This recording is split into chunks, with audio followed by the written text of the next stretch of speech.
Assalamu alaikum wa rahmatullahi wa barakatuhu. Alhamdulillah. Alhamdulillah na'maduhu wa nasta'inuhu wa nastaghfiruhu wa nu'minu bihi wa natawakkalu alayhi wa na'udhu billahi min shururi anfusina wa min sayyiati a'malina. Man yahdihillahu fala mudilla lahu wa man yudlil fala hadiya lahu. Wa ashhadu an la ilaha illallah wahdahu la sharika lahu wa ashhadu anna Muhammadan abduhu wa rasuluhu. Inshallah, today we'll discuss about dreams in the light of Islam, or the Islamic perspective of dreams.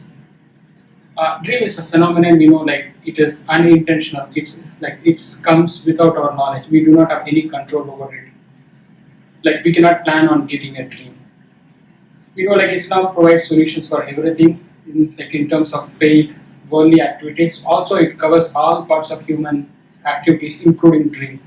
So it's key to understand the dream in the way, like as per whatever Islam says, and also abide by it and follow what are the steps that is mentioned related to dream. Because misunderstanding in dream can cause us to lose iman.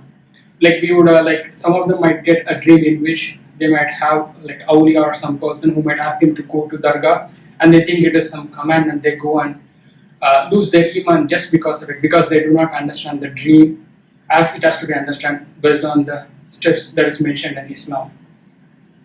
Dreams are of actually like three types. One is the good dreams. Good dreams are those dreams that is from Allah. It is like a good news or the message from Allah which will make us feel happy. And the other dream, the second dream, is the bad dream, which is put forth by shaitan, like which will cause concern for us as well as it will make us worry about it. And the third dream is reflection of our mind, like we would have thought about something in our mind, and your dream will be just reflection of whatever you have been thinking about it. It is mentioned in Sahih Muslim 2263. It's a big hadith in that Abu Hurairah reports Allah's Messenger is saying, dreams are of three types. One good dream, which is sort of good tidings from Allah. The evil dream, which causes pain, is from the Satan. And the third one is a suggestion of one's own mind. So from this we understand like the three types of dreams. And the third one, which I mentioned, like the dream that is reflective of your mind, like some example, like if somebody who's working in computers or IT, they might think about their logic or something in the code, and that's reflective of it. You might get something in your mind in the dream. So these kinds of dream, we should just ignore it, because whatever you have been thinking too deeply, that's what comes in a dream. There is no significance for such dream, and we should just ignore it. But considering the other two types of dreams, the good and the bad dreams, there are specific actions we need to take.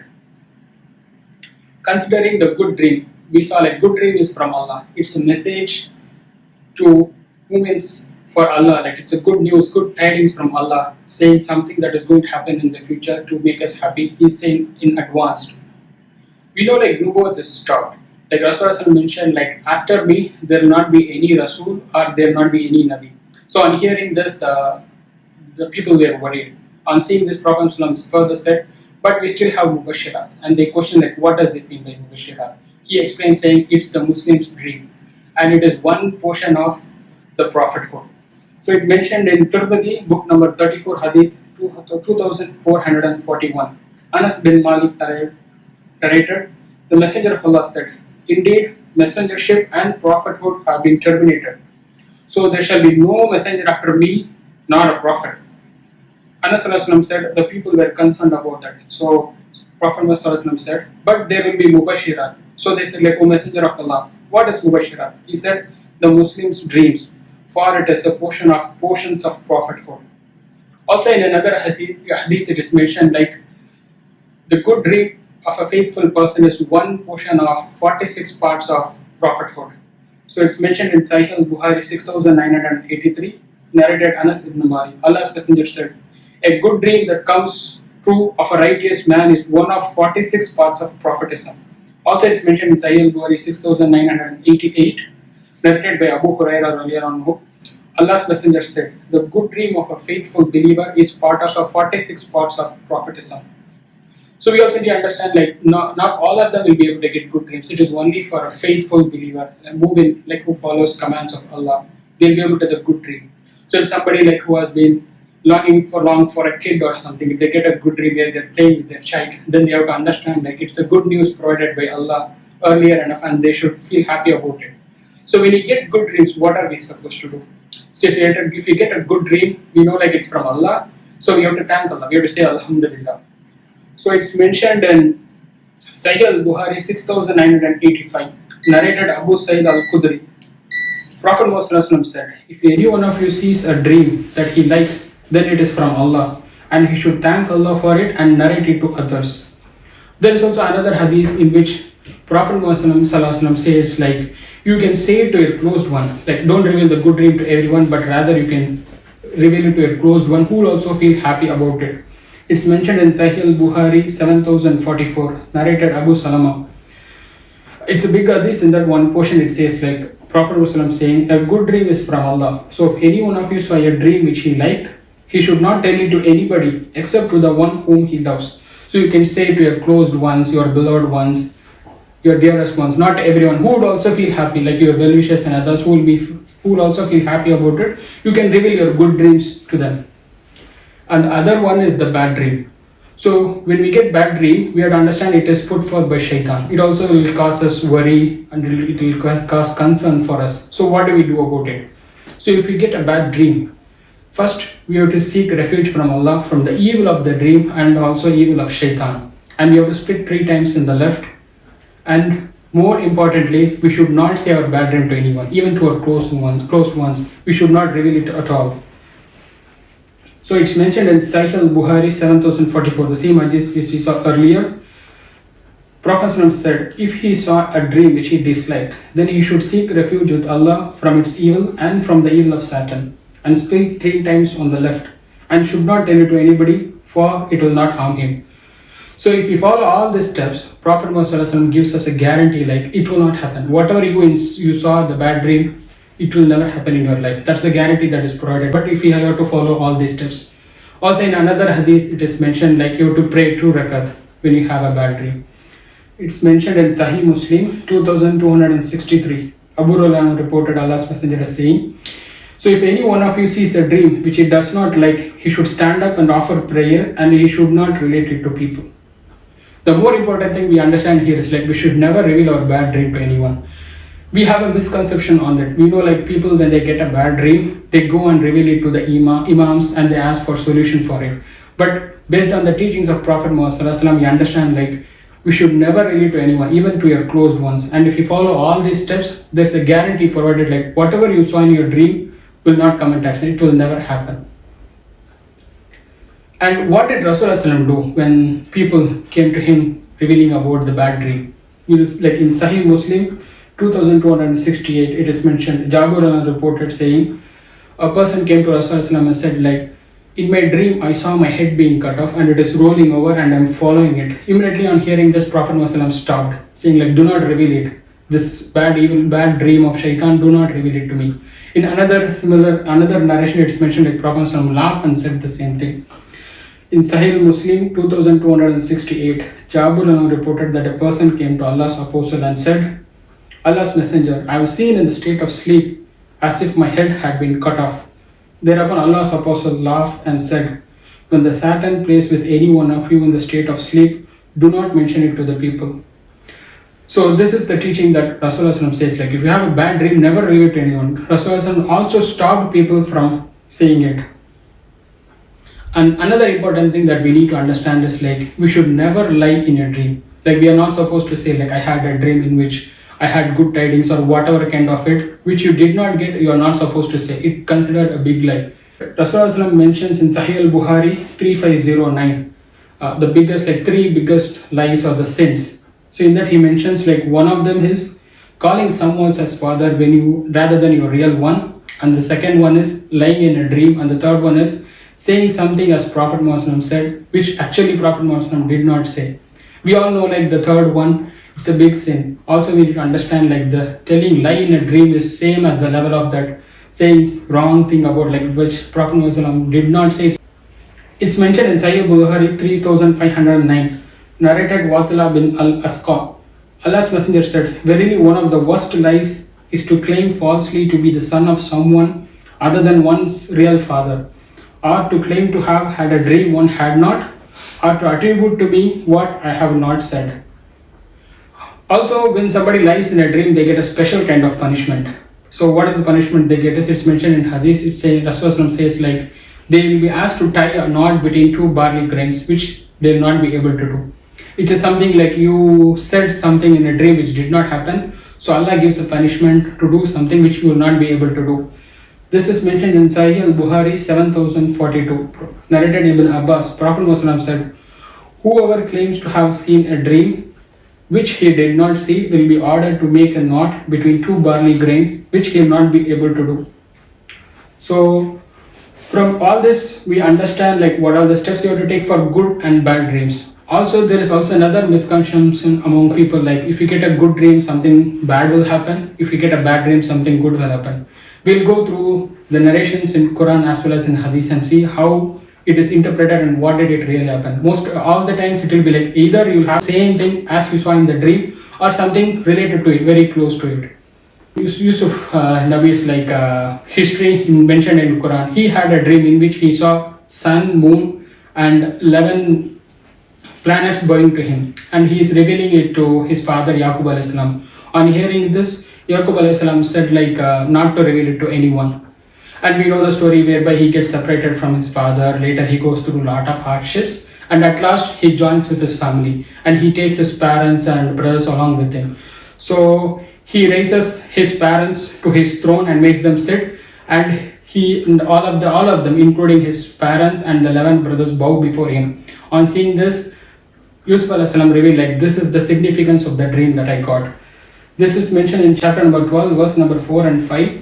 Where it's mentioned about the dream, and in verse number 100 it's mentioned like, and he elevated his parents to the throne and they fell prostrate before him. He said, Father, this is the fulfillment of my vision of long ago. My Lord had made it come true. Also in the same surah we also see like there will be the dream of two people who will be along with Yusuf alayhi salam in the jail. One of them will say like, I had a dream in which I saw like the pressing wine, and the other person will say like, I had a dream in which I had bread in my head and birds are eating over it.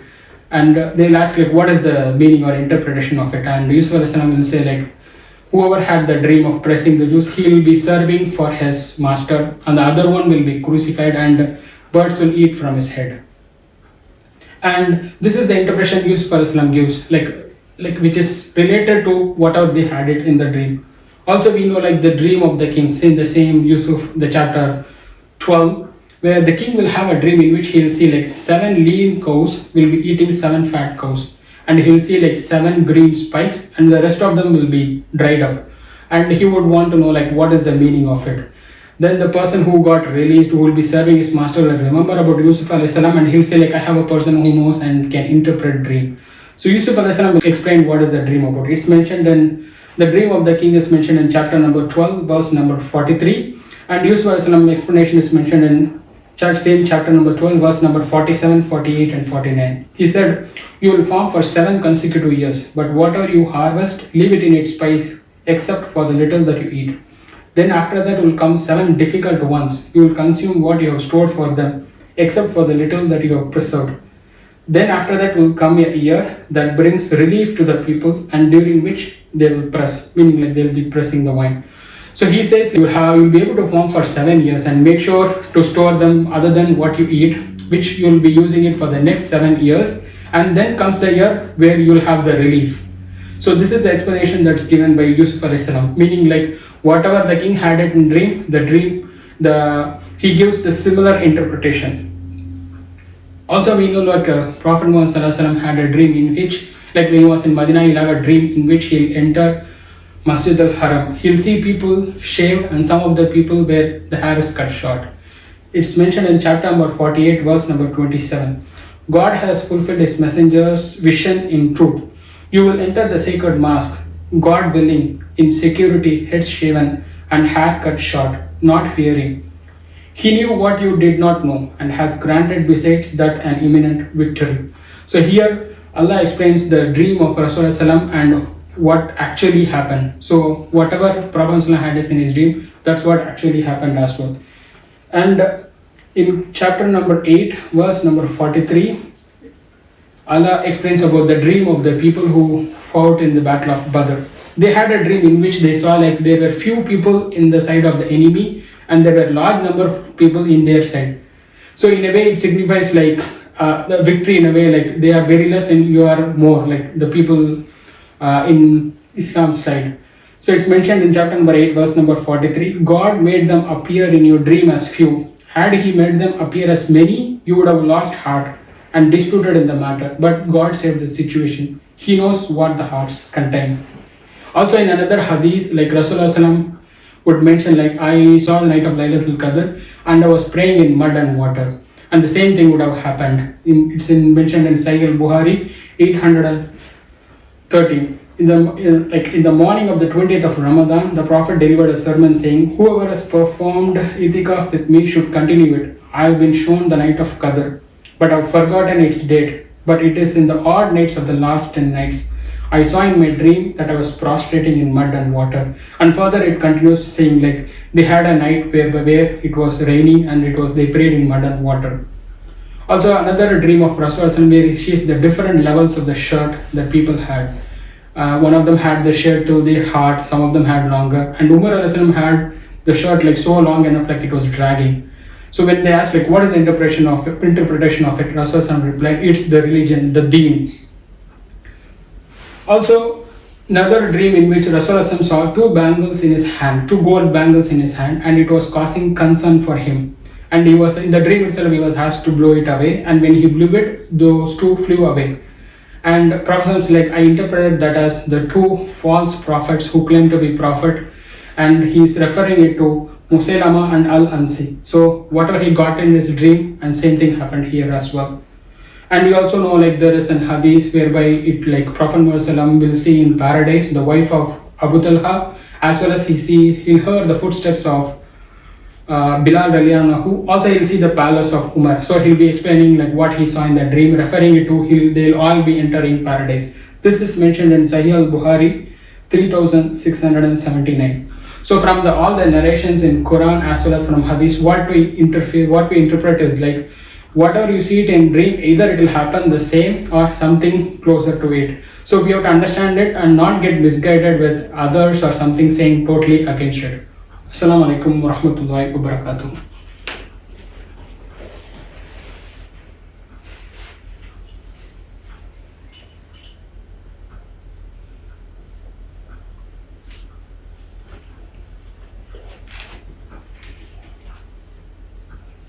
Assalamu alaikum wa rahmatullahi wa barakatuh. Alhamdulillah.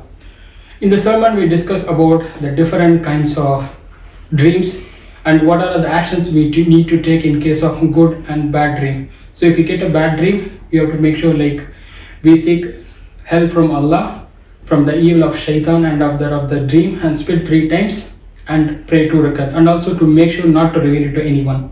And if you get a good dream, keep in mind like it is the message of Allah, good news from Allah, which will make you happy, and you can reveal it to your close ones. Thank Allah, say Alhamdulillah, and reveal it to your closed ones.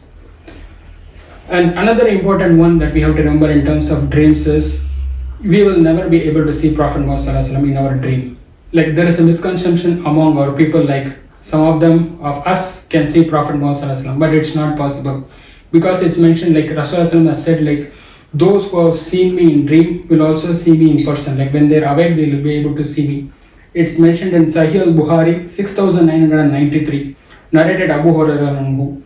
I heard the Prophet saying, whoever sees me in a dream will see me in his wakefulness, and Satan cannot imitate me in shape. This we have to keep in mind, because we know like there is some people who say like I saw Prophet Muhammad in dream. It's not possible. If they are saying it, it's a lie. We have to understand. From this hadith, we clearly interpret like if somebody sees Prophet Muhammad in a dream, they'll also see him in person, like meaning when they are awake, which is not possible for people who are living now. And another key important thing to remember in terms of dreams is shaitan can take any forms in a dream. So if you get a dream whereby some good person or an awliya or whatever you're thinking says to do something which is totally against Islam, we have to understand like it is from shaitan, and we should not fall in the trap of shaitan. So inshallah, let Allah make us to understand the dream as it should be understood and follow all the actions as Rasulullah and Allah and Rasulullah has instructed us. Let Allah shower His blessings and make us among those who follow His commandments. Wa alhamdulillahi rabbil alameen. Assalamu alaikum wa rahmatullahi wa barakatuh.